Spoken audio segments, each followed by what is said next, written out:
আসসালামু আলাইকুম। প্রিয় দর্শক, দেখেন আমার খামারের সব ভেড়াগুলো। এই যে আমি এখানে চড়াইতে নিয়ে এসেছি, কত সুন্দরভাবে তারা ঘাস খাচ্ছে দেখুন, খুবই সুন্দর।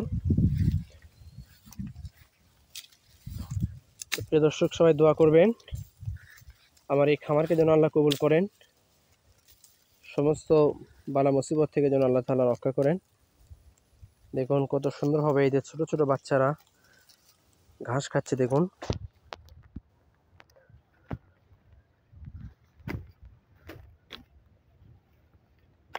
দেখেন বিদেশি ঘাস খাচ্ছে তারা, এই যে নেপিয়ার জাতের ঘাস। এই যে গারলটা দেখুন কত সুন্দর, তার শিং কত বড় হয়েছে, খুবই সুন্দর, মাশাআল্লাহ।